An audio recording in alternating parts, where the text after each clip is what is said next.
All right, welcome to another edition of the STL Hat Trick St. Louis Cardinals podcast.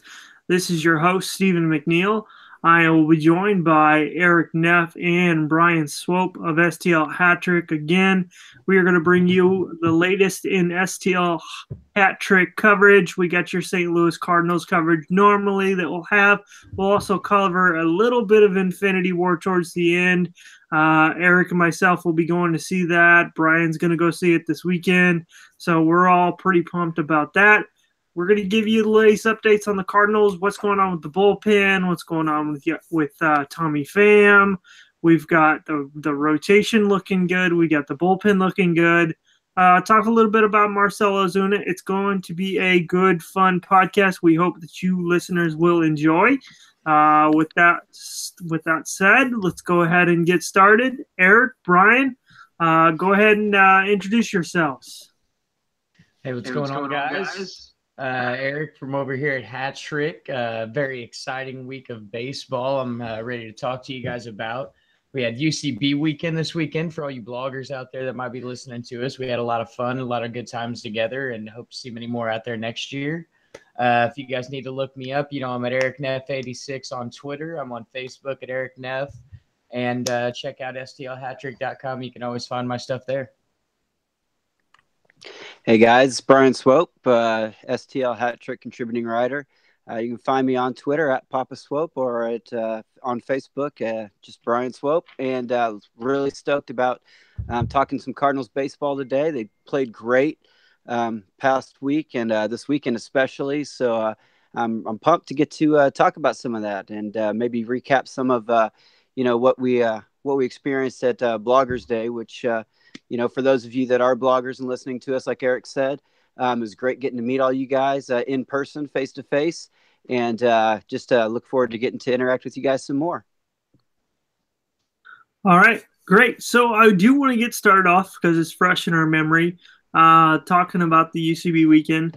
One of the best things about the weekend was the dinner. The actual Blogger Day was fantastic. I loved it. But almost just as great was the dinner. I know, Brian, you weren't able to go, but Eric, you kind of I want to hear what kind of insights you were to grab from some of the guys that you were talking with during the dinner. I know you sat right next to Kyle Reese of Birds on the Black. So I want to kind of get any kind of insight you might have gathered from him on the minor leagues. Sure, yeah. I've been a fan of Kyle for a long time. I always try to take in all of his content. A lot of the guys over at Birds on the Black, those guys do great work over there. But it was awesome to get to sit down and have a meal with Kyle and have him kind of turn the interview process around on me a little bit, ask me why I wanted to get into to watching the minor leagues, and I got to give him my little story on that, and we had very similar starts, so that was pretty cool to find out. He talked a little bit with me about Evan Mendoza, who he recently interviewed, which was an awesome article and interview if you guys want to catch that. Mendoza is a great young player. He's got a very bright future in this organization. We talked a little bit about this year on minor league TV. There are a lot of games with no commentation, no announcing, and it's my first year with MILB TV. So I thought that was odd. And he said that's the first year this has happened. I find myself announcing. I become Danny Mac during the games. There's no audio, so it gives me something to do for a little while. But it was awesome getting to meet everybody at the dinner. It was my first Bloggers Day and my first dinner. Getting to meet the blog father himself, Daniel, that was great. What a great person he is for organizing that and putting that event together. Just fantastic. Zach Gifford, who I got to meet from Birds on the Black. I wish my baseball mind worked as well as his does. Man, he is Don't we know? he is hard to talk to about baseball. I'm like, am I do I know anything about this sport that I have watched and played and worshipped my entire life? And apparently, no, I know nothing. So if all you listeners out there, I know I'm promoting other sites, but hey, go check their stuff out too, because it is great. Vloggers Day was great. Zia's, the restaurant itself, the food was fantastic. Also got to meet Dan Buffa, who I've also been a big fan of Buffa's for a long time. He was extremely polite, extremely fun to talk to, fun guy to hang out with and be around. So, but yeah, I've actually got to, got kind of the open door from Kyle to chat about some prospects this season. And as I'm just getting into the prospects evaluations myself here for Hat Trick, Kyle will definitely be a tool that I will utilize. He does great work. So it was all in all, that dinner was great, and of course, as you guys said, the game itself was a winner, and it was a fun one. So Absolutely. I had the pleasure of sitting next to Joe Schwartz. I sat in between Joe Schwartz and Daniel Shoptaw, so it was a really good combo. But I was also across from Kyle Reese, and I got to kind of hear some of his conversations, but at the same time hear some of Joe and Adam Butler and Zach Gifford's conversations a little bit. So it was really neat to see and to hear Joe talk about pitching. Him and Zach were talking about pitching a little bit, and one of the things they talked about was they were talking about what the other contributing writer for our site, Chris Green, brought up the strikeouts with Jordan Hicks, and he'd been looking into it, and Zach Gifford did some looking into it, and really at that point hadn't really found too much. But they were talking, and Joe Schwartz had mentioned how Hicks doesn't do a very good job of hiding the ball. And so that was really interesting. It's not something I really thought of before. Of course, Joe talked, at length about Austin Gomber, and then Austin Gomber goes and strikes out 16 minor league AAA Cubs guys the other night. yeah, so that's something to keep your eye on. If you're a Cardinals fan, not too knowledgeable about prospects or don't know who's coming up or whatnot. Keep an eye on Austin Gomber. He's a guy that I've known of for quite some time. But I'll be honest with you, he's not a guy who is exciting as a Jordan Hicks or as exciting as an Alex Reyes or Jack Flaherty, or even Luke Weaver for that matter. So he's kind of fell out of the limelight a little bit, and so it's interesting to hear Joe talk about him. Joe's been on he's been on Joe's radar since the guy was drafted.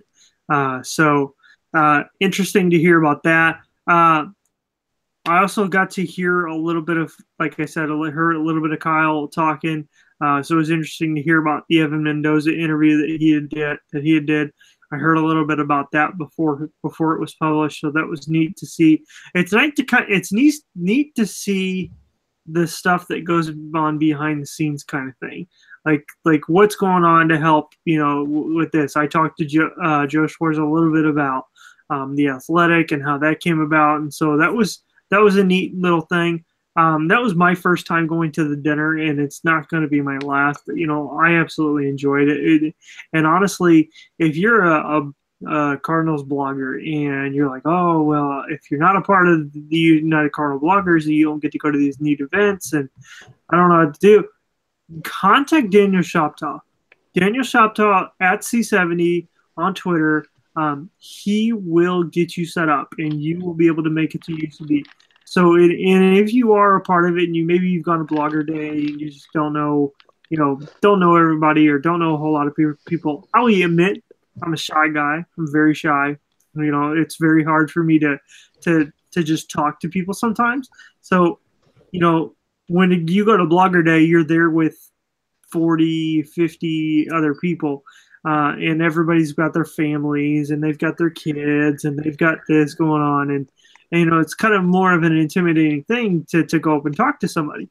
And so I would absolutely recommend, if you are a part of this awesome thing that we've got going, go to the dinner next year if you can. If it works with your schedule, go to the dinner because it allows you to get to know these guys better. And so it was neat just sitting there talking about baseball prior to eating. So it was, regardless, great time. I enjoyed it. And as far as the day goes, guys, go ahead and give me one takeaway that you had from the Mosaic Q&A. Go ahead, Eric.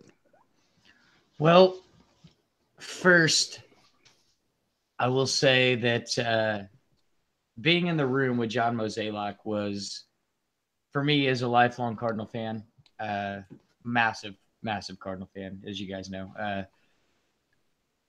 Probably the most intimidating experience of my life somehow. I had guts for days the night before. I'm like, oh, these hard-hitting questions, and I'm going to go right after him. And what about this signing, And and then when I felt someone touch my shoulder to kind of step aside to get to the front of the room, I'm thinking maybe it's one of you guys coming up behind me or something. And I turn and see, this what seemed to be 9-foot tall man wearing a $5 million suit. And I was like, honey, let Mr. Mosaic through, talking to my wife, and just kind of like moved her out of the way, like get out of his way. And, that it was so interesting, but, he got up, he got in front of everyone, did his little 5 or 6 minute, talk with us before he took questions, and was just one of the most down to earth people within an organization that I have ever spoke to. Not that I've talked to a lot or been in the room with a lot of these types of people, but the few that I have been around or have known people that have been around, he seemed to be a really stand-up guy. He was honest to a point. I'm sure there are things that he can't come in and tell a room full of writers and bloggers, and he can't give us the ins and outs and the secrets and what he deals with on the day-to-day. I thought he did very well answering our questions. Not that any of them were too super hard hitting. There were a few that I was like, I really thought that it might hold him up a bit. I thought that Zach Gifford's question on spin rate might give him a little hesitation, and without hesitation, he gave Hicks's spin rate and told him exactly what they had been working on with it. So, and for those of you who haven't seen it, Zach wanted spin rate high, pitch high, strikeouts, spin rate low, pitch low equals ground balls is the point. And Mo was basically saying we're going to play to his strengths, have him keep it low because he's getting ground balls, and it's saved our butts a few times in the ninth, a couple of timely double play balls he's gotten. But really, I had a hard time for being my first time. I was almost afraid to ask him a question, so I'm glad you guys did. By the time Mr. DeWitt stepped up there and started answering some questions, I loosened up a lot and realized, hey, these guys are just people. And I think as fans, we forget that sometimes, that these guys are just people running an organization, making the best decisions that they can, and doing their job. And that's something that I think people also forget. That is their job, their career, probably their life at that point in a major league organization. So, but loosened up a little bit with Mr. DeWitt, and he, maybe not as interesting for Cardinal fans, but awesome to get to sit in the room with the owner of my favorite team, and also hear that he's a down-to-earth guy. Hear about an idea that somehow had never been thrown in front of me, banning the shift. And I swear, of everything said all weekend, I have thought more about that thought, banning the shift, since then than any other thought. I've spent hours the last few days thinking about it, and I am against it, kind of. I'm against it in a pure baseball sense.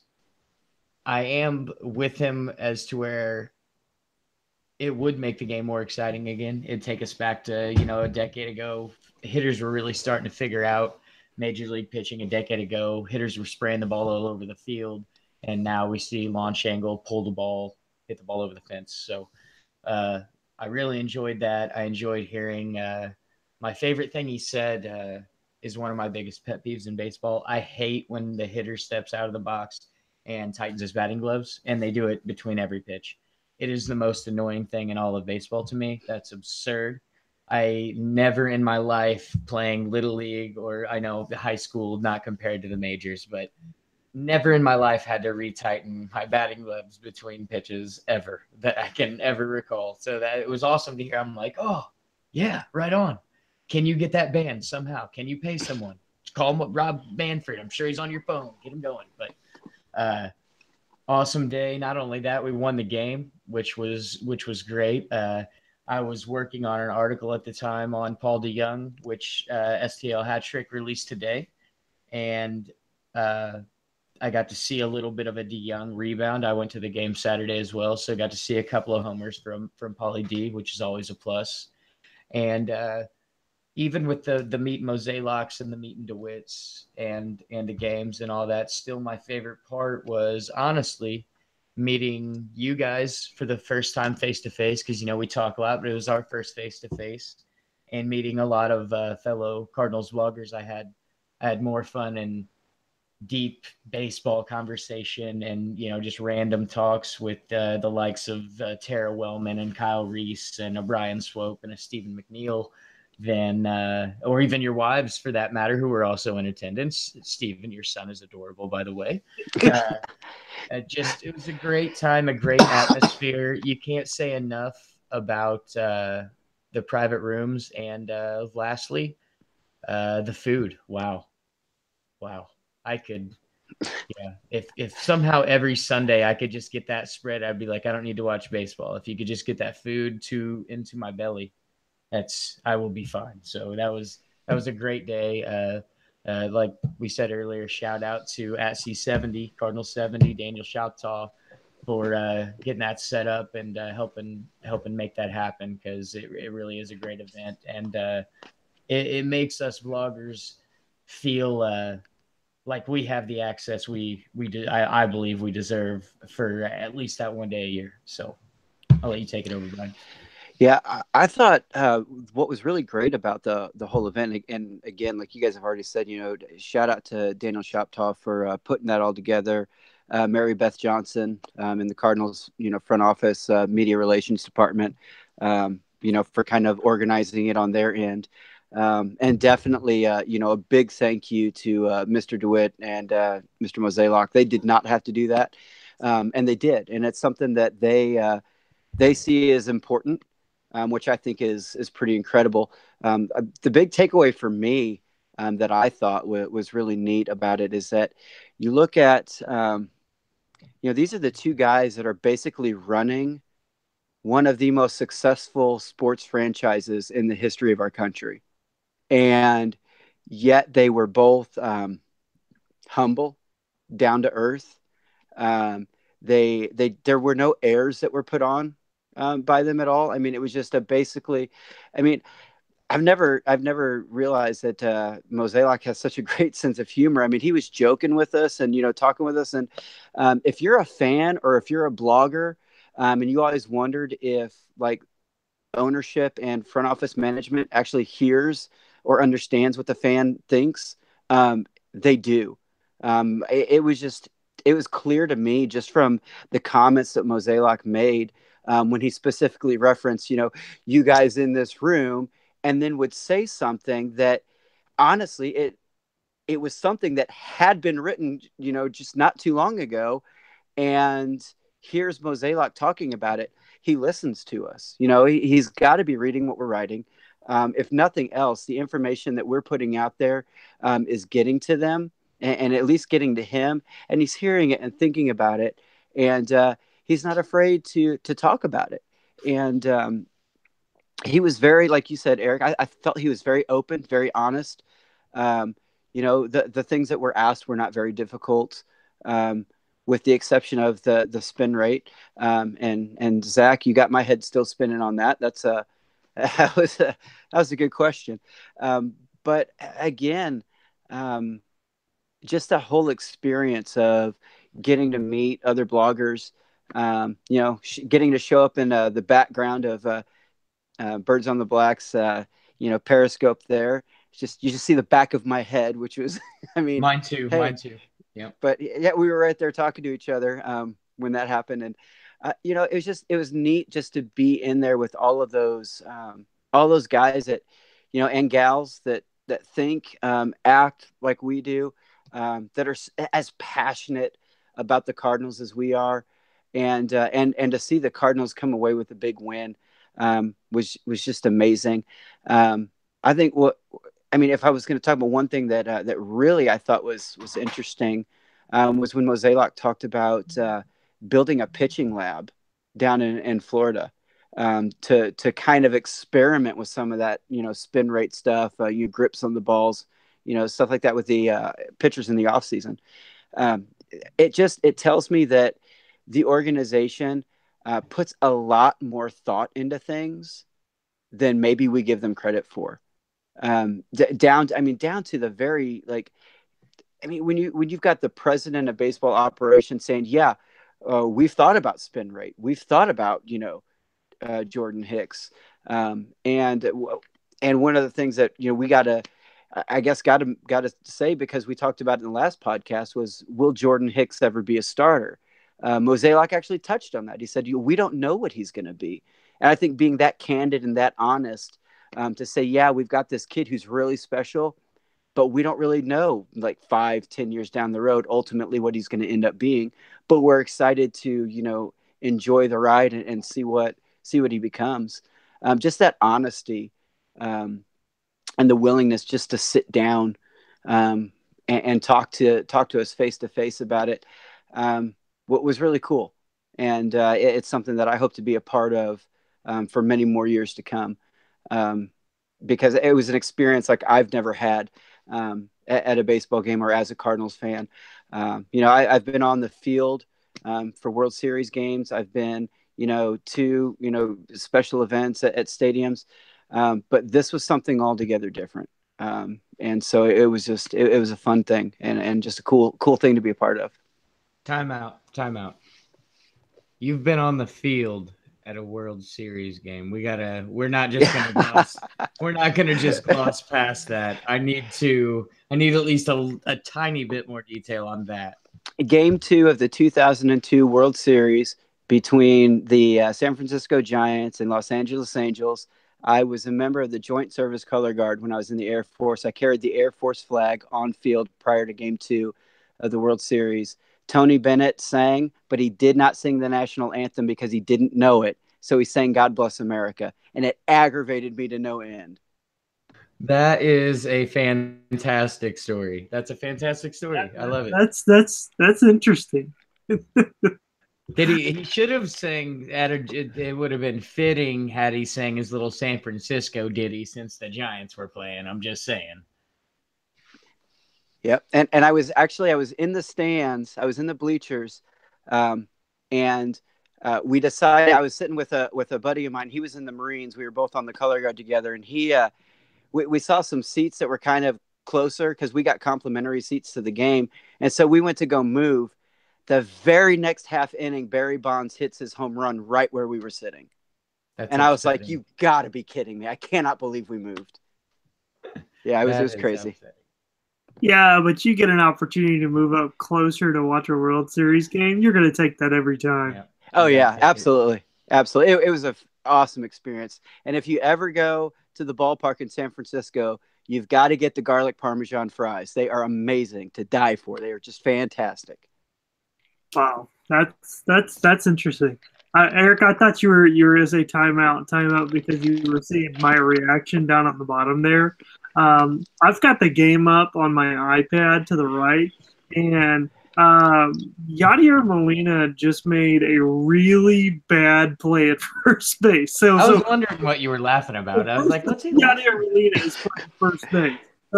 So for all you people out there who are telling the manager and telling the front office that first base, just put anybody there, it's the easiest position to play. It's not. Yadier Molina just made a fool of himself trying to toss the ball to the pitcher. Are you disagreeing with what John Mozeliak said over the weekend? Because didn't he say that's a really easy? He brushed that off like, oh, it's an easy. He just catches the ball down there. It reminds me of that scene in Moneyball where Billy Bean's talking to Ron Washington, and they're trying to get who is it? What's his name? Who's the guy they were trying to make a first baseman? He was a catcher. Oh yeah. But anyway, he tells him, "Hey, you can play first base. It's easy. Wash. Tell him." He goes, "It's incredibly difficult." I mean, it's just like that is what he says. It's incredibly difficult. Yeah. I know it's Chris Pratt, but I don't know his name. I don't know the player's name, but it was Chris Pratt. Man, that's gonna bug me. Well, we'll kind of to stay on track here. The Blogger Day was fantastic, and it was neat to have the context from last year. Was that Zach Gifford asked Mo a question about spin rate then, and Mo just kind of like made a really funny remark at him, like really like how do you know what this is, kind of thing, and then answered his question, so it was neat to see Zach kind of ask almost a similar question again. But Blogger Day is always great. It's always great. There's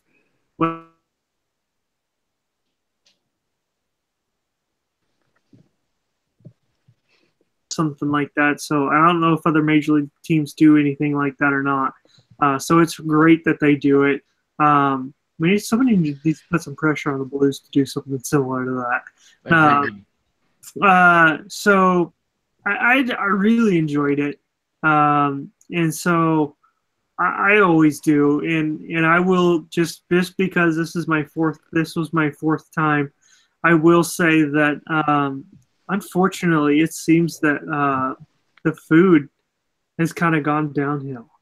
I mean, it's really kind of disappointing. The first year we were there, they had really, really good food items.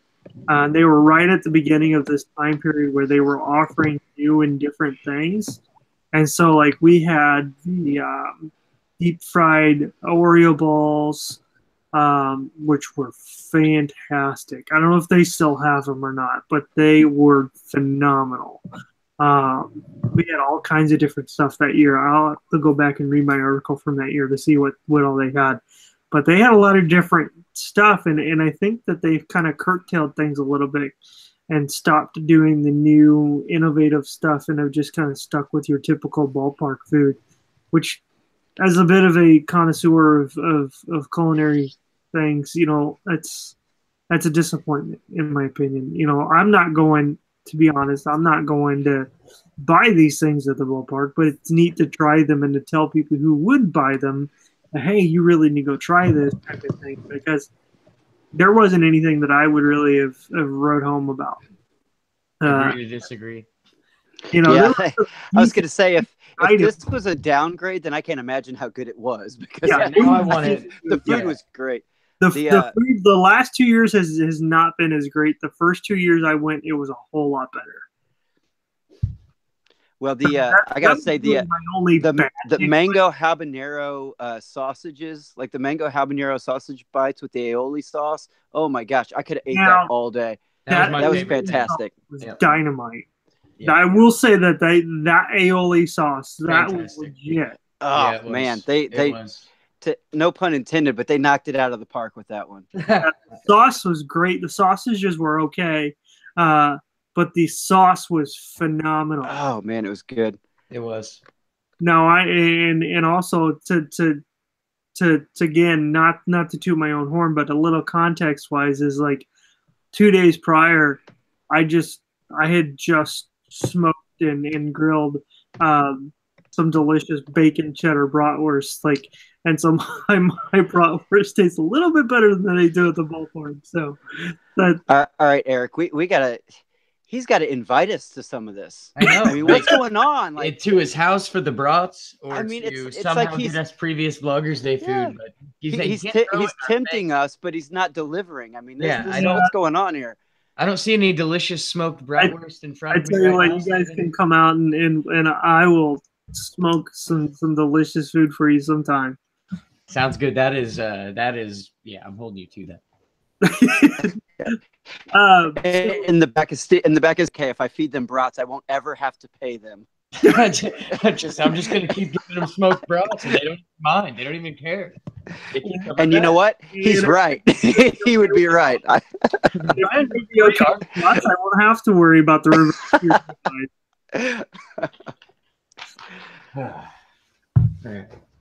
So, kind of moving on a little bit. The guys, the bullpen. Last night was a little bit of a hiccup. The bullpen. Wow, my goodness, has this been incredible so far? We've had a hiccup here or there, but they've really become a strength, like everybody's kind of predicted. But I don't know that I really expected them to be this good. You've had like I said, you've had your outliers here or there, but Bud Norris has been good. Greg Holland is getting better. Jordan Hicks has been an incredible thing. See him come and do his thing. The only real bad portions of the bullpen are Tyler Lyons and Matt Bowman. And so, is this something you guys expected, or is it better than you guys expected? I will highlight it's definitely better than I expected.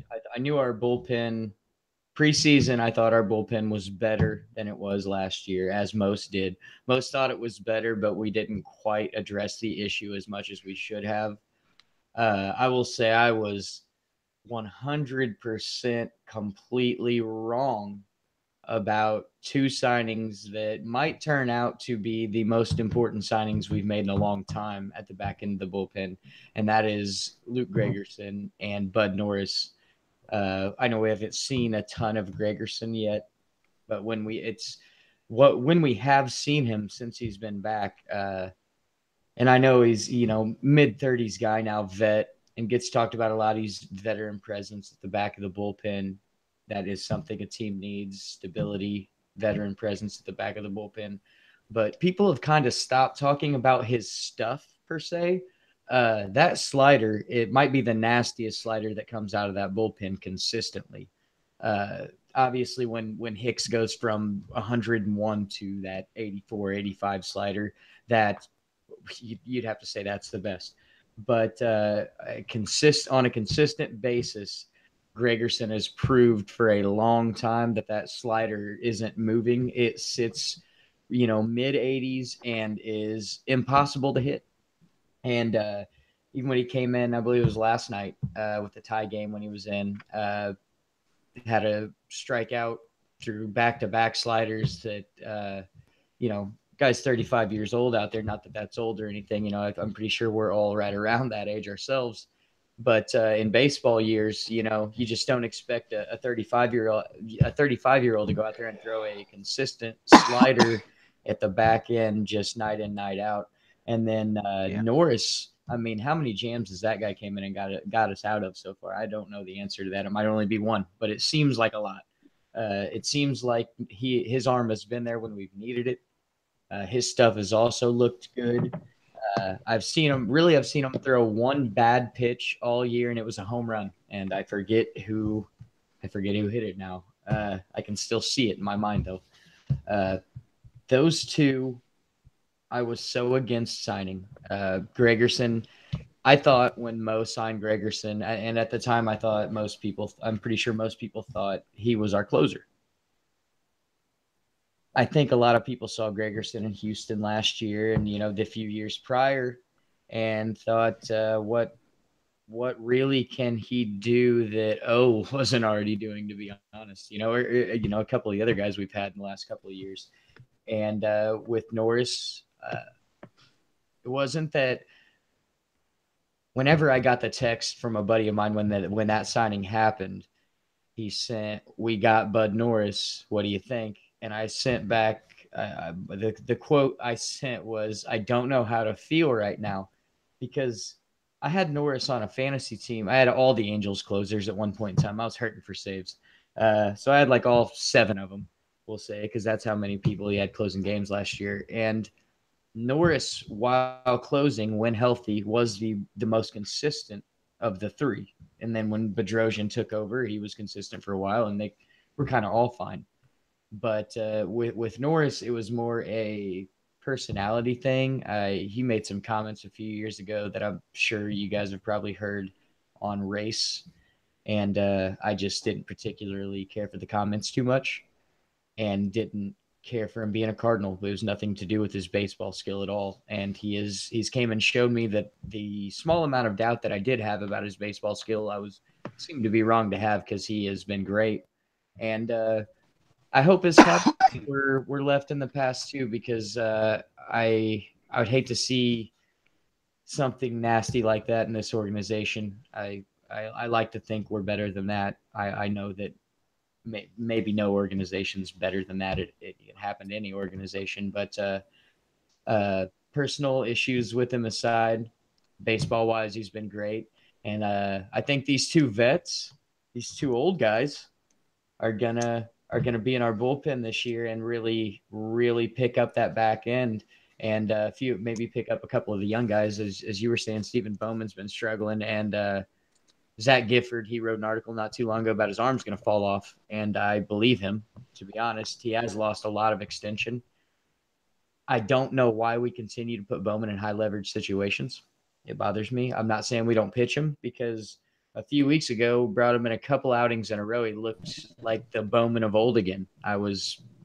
He didn't get the velocity back, but he was getting ground balls, which is what we need him to do. So, but as you said, Steven, other than Lyons and Bowman, a couple of rough ones from Holland.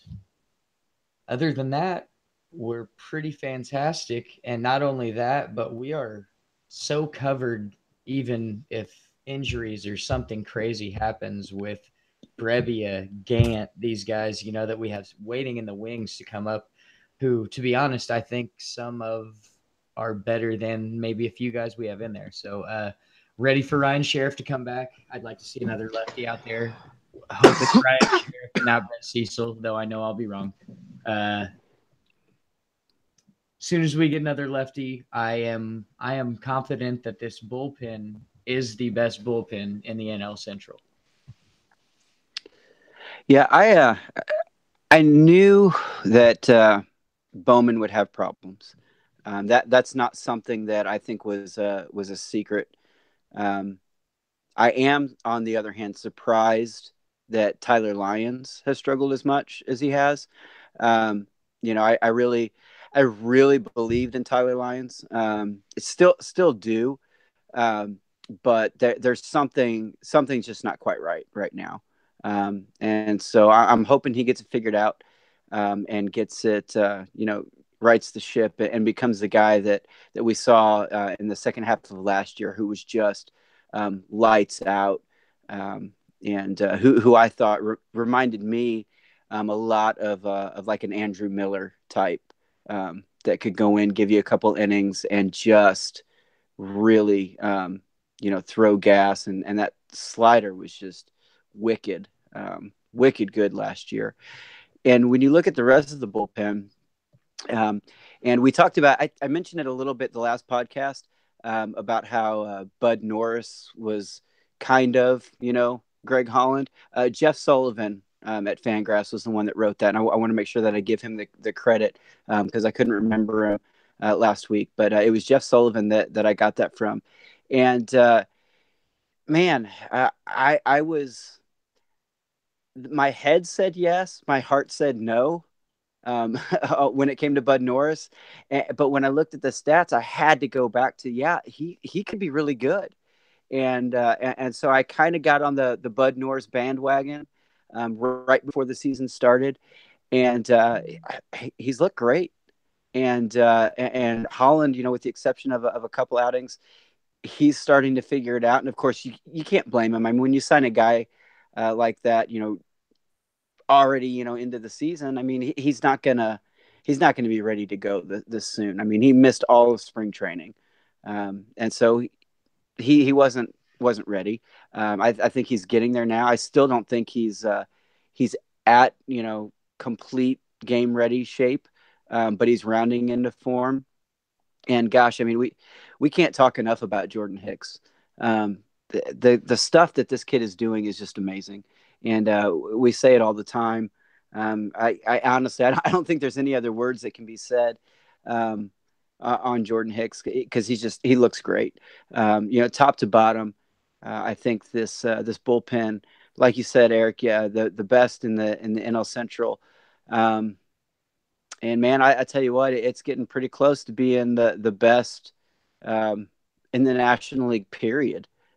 These guys are really good, and I haven't looked, so I don't know exactly where our bullpen ERA sits right now. But I would imagine it's at or near the top of the league right now, just the way that these guys have been pitching.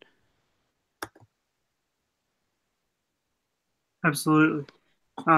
It's been incredible. That's for sure. I didn't I I kind of want to say that I expected him to be a little bit better because I expected Lions to do well. I expected Bowman to at least be serviceable, and right now he's really not even serviceable.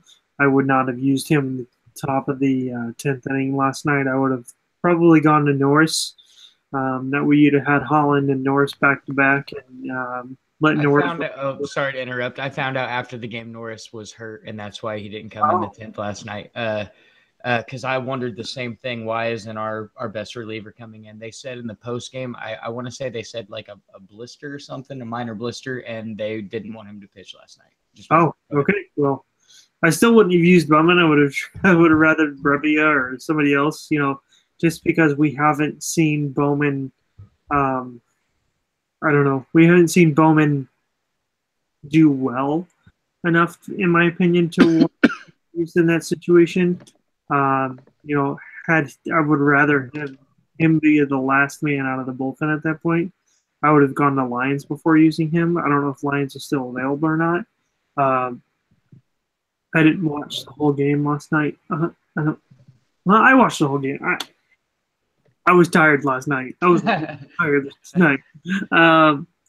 But it's been incredible. That's for sure. One thing, moving on, guys. Marcell Ozuna is struggling.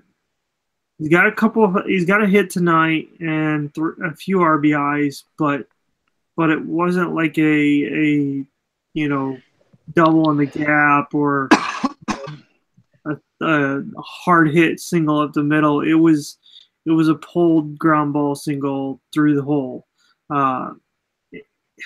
He is not looking good at all.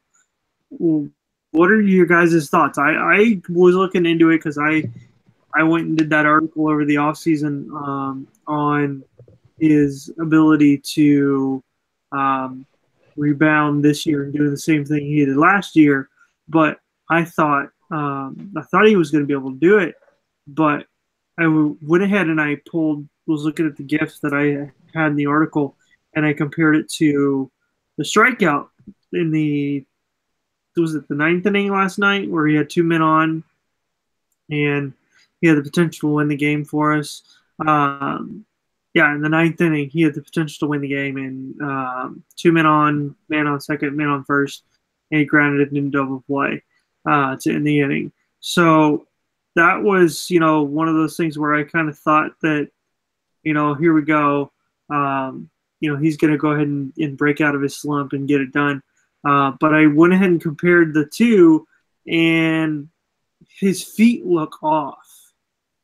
Like he normally keeps when he's receiving a pitch, when the pitcher's about to throw the pitch, his feet are normally a little closer to the plate, and he's got his front foot is further back than it was last year. So I don't know if that's anything. But my assumption is that would mess off his balance. So I really hope he turns it around because we really need his bat. But what are you guys' thoughts? Yeah, I would say if he's standing a little closer to the plate too, not only would it mess with his balance a little bit, but it also mess with his ability to extend his arms and really get extension on the swing. But I followed Ozuna for several years, even when he was a young player with the Marlins. because like most of us, I'm a fantasy baseball, nerd. And Ozuna was a guy that I've liked ever since he first came up. And he's got the tendency at times to be, kind of a streaky player. He will hit his home runs, but he will hit them in bunches. And it seems like when he hits them, it's like one after the other after the other. And then he'll kind of get in those slumps, but he always seems to come out of it. And we saw this in spring training too. Part of that was, he wanted to make a really good impression on the team, at first, and struggled a little bit out of the gate in spring training.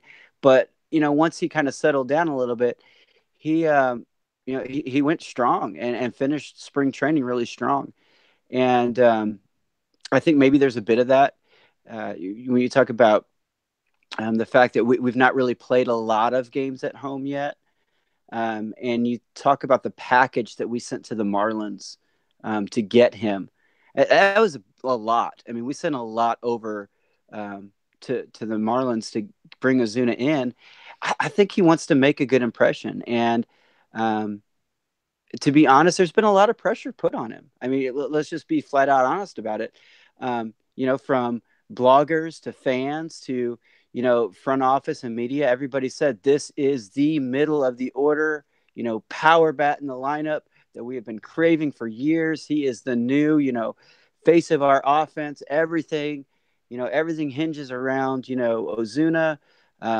He was, the missing link. And now that we've got him, we're going to be really, really, really good. That's a lot of pressure to put on a guy. We can sit back as fans and complain and say, oh, well, Ozuna needs to get it figured out. Or, we can, be frustrated, look at his feet and say, oh, well, maybe there's something going on with his feet. When it comes down to it, like, we don't know the pressure that these guys face.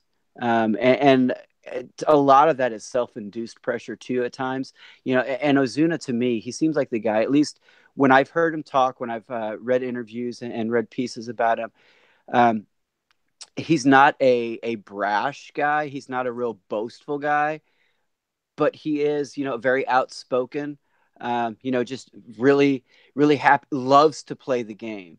He just absolutely loves the game of baseball. And so I think what he's doing is he's just putting pressure on himself to perform. And I can't say that I blame him, because of all the expectations, at least I know that I've put on him. I mean, goodness, I drafted him, and, well, he was a keeper for me in my fantasy team this year. So he better start performing for me. That's selfish. But, I mean, for the Cardinals, he's going to come out of it at some point. And over the years, as I've watched Ozuna, one of the things that I've seen is that every time he faces some adversity, he overcomes it. He went through, had like a sort of semi-breakout season his rookie year.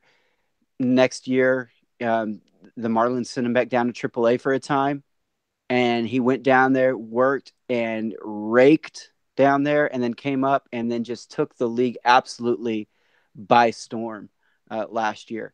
And so if there's anything that I know from watching Ozuna, it's that he's going to figure this out. He's going to overcome it, and he's going to be fine. And so I don't worry about him. It's a little concerning because I feel like the offense as a whole has underperformed. But, I mean, we're putting up 9 runs against the Mets right now tonight. So obviously something is going right. We're near the top of the league in home runs. So something is going right with our offense. And so if nothing else, man, the rest of the league better be put on notice, because if the big bear gets going, watch out, guys. The Cardinals are coming. But I think he'll figure it out. I really do. I'm glad that you brought this up, Stephen. I should have thought about it pre-podcast and mentioned it myself, because I actually looked into this a bit myself today. I saw 2 people in 10 minutes on Twitter today, one of them being you from the Hat Trick account. You showed the stance change, and not 2 minutes later, I scrolled just a little bit more, and someone else tweets mid-swing. And you can see a massive difference. So I started looking into very similar to you did, just some old swings with the Marlins. I even went back 2 seasons and looked a little bit. I will say this on the stance and swing. If Bryce Harper, I'll say Matt Carpenter. I'll throw him out there. Paul DeYoung, one of those three guys, if I'm watching them at the plate and their foot moves an inch from where it should be, or I notice something through a swing, I will panic and immediately study every swing and write a story about it. Jose Martinez and Marcell Ozuna and guys like that, they can turn around backwards and jump to the left side of the plate for all I care because there's so much action pre-swing. I noticed over Ozuna, I won't say like the pictures that you used and he used were cherry picked at all. They were not. But I probably looked at 15 different stances in a matter of 30 or 40 different at bats that I looked at that were close, similar. The characteristics of his stance were there, but small adjustments here and there. I don't know if those are adjustments that he is making, or as you point out, if it's something that's inadvertent and hindering him from spraying the ball and making contact and getting power. But I do think that Ozuna I think his hands are so fast that if his stance or swing does change, I do think he'll be able to compensate and come back from that. I will say, and I know, kind of give and take. I was going to say there's another guy that's having a bit of a cold start that used to play with that Ozuna guy, Mike Stanton. I think maybe Mike Stanton. That's what we'll call him. Plays up in New York now. He's a bit cold to start the year. And I was going to say maybe he doesn't take the amount of trash that Ozuna does, but he's in New York. So I'm sure Yankees fans are giving it to him just as hard, if not harder, than we're giving it to Ozuna about this slump. So, but concerning a bit, I think that players like Ozuna are harder to get down. I see a lot of Ozuna and Jose Martinez remind me so much of each other, just their baseball attitude wise. You can even throw in a Dexter Fowler type. They're so happy to be playing the game, and I feel like it brings them such joy that they will do anything it takes to not lose that ability. Like I just don't have any doubt that Jose Martinez never goes anywhere now. I believe in Jose Martinez. I believe he's got a taste of it. He loves it. He is here. Ozuna, I don't think last year's breakout was a fluke.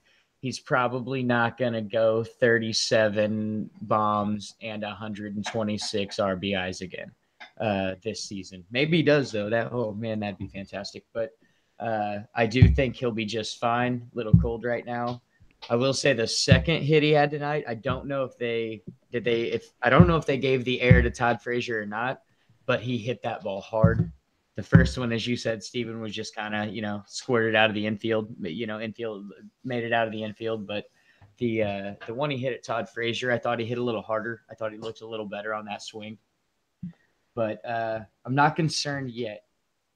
I will be concerned in a month when this is still going on and Steven throws this in my face and says, do you remember when you told me his stance was fine live on the podcast? And I'm going to be like, yes. And then I'll give in. But I will say that from what I've seen, I do think that the tiny changes in the stance and the swing, whether intentional or not, they seem to be kind of a norm over his career. Whether that's a good thing or a bad thing or not, for you guys to judge as we go along here, I guess. Yeah, but like you said, Eric, I mean, his hands are so fast. When coming through the zone, his hands are just quick. It's crazy. And when he swings, and maybe nobody else sees this, but like when he swings and he's right and balanced and connects, his swing reminds me a lot of Mark McGwire. Just nice, easy, extended, balanced, and just fluid swing that as soon as he hits it, like it's gone. And And you know, yeah, he's got a lot of action before the swing, which McGuire didn't have. Um, but when he, like, his hands are fast like McGuire's was. And that's one of the things that really set McGuire apart from a lot of the other hitters in the league was he could get around on a ball so quick because his hands were so quick. And I think that Ozuna has that kind of quickness in his wrists and can get around on a pitch. And I think it's just going to be a matter of him getting more comfortable, warming up a little bit. I mean, the weather's been crazy. And again, if there's something in his stance, then they're going to find it, and he'll be fine. But I agree with you 100%, Eric. I think the love of the game that he has and the joy that he has in playing it, he's going to do whatever it takes to make sure that he's right and to fix this. And I can guarantee you that there's not a person in the world who's harder on Marcell Ozuna than Marcell Ozuna. And he's going to make sure that he's getting it right. Well, since you said McGuire, I will say when he hits a home run or hits a ball really hard with that all left-handed follow through, you know, it kind of just comes all the way around. It got me thinking about Ron Gant. Yeah, you know, he's not, you know, as walking around like Hulk Hogan like Gant was. I was young when Ron Gant played, so to me he was like 9 feet tall and 400 pounds of solid muscle. But that one-handed follow through reminds me a lot of Ron Gant. So, yeah, you know, I'm hopeful that things get better. You know, I just saw that swing where he hit it right to Frazier. That was more of a low line drive. So I mean, we'll just I know we're what it's April 25th. We're almost 4 weeks into the season. So yeah, I get it. You know, things will get better. But it's just a little concerning right now. You know, it is, especially happening this early in the season. I think maybe if he waits till June or July to have a little slump like this, maybe, you know, after we'd seen it for a couple of months, I think it would have been a little easier for us to take. But right now, you're just like, come on, man.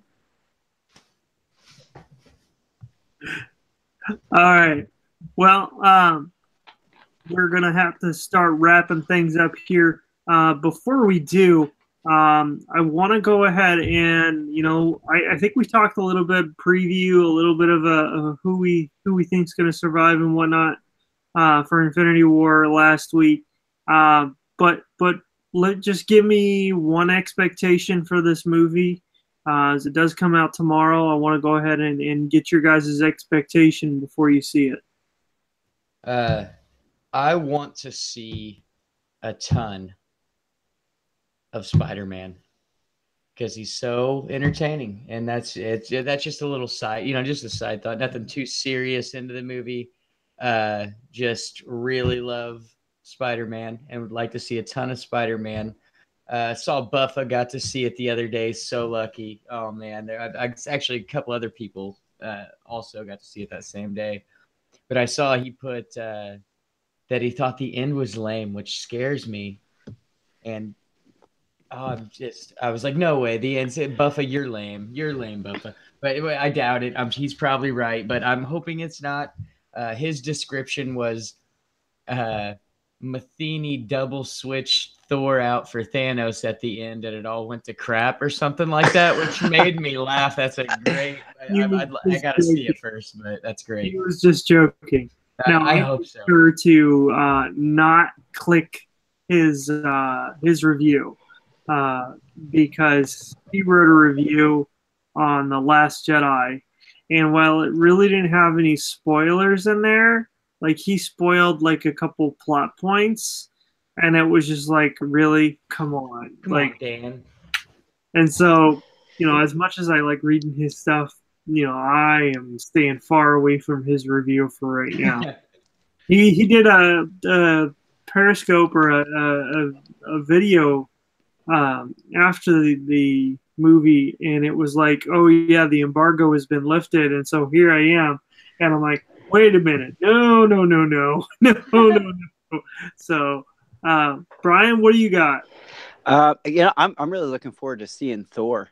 I think that the way that Ragnarok ended, I really want to see how his character is going to develop. With Odin being gone, and him losing an eye in the whole process. Just That's one of the things that I think that Marvel has done just really well is develop these characters, and you're able to do that when you've got multiple movies. And Thor's character, I feel like has really come along in its development. There's every movie there seems to be just another layer of depth added to his character. And so this is just one more of those growth things for him, that I'm looking forward to seeing. So I want to see a lot of Thor, and I want to. Yeah, honestly, I want to see a little more interaction between Thor and Vision, because I love it. I love the way that they interact with each other. I get it goes back to the last movie where was it Civil War where he just where Vision picks up Thor's hammer and tosses it to him and says, "Hey, let's go." Yes. It's like, Ron. yeah, Yeah, that was great.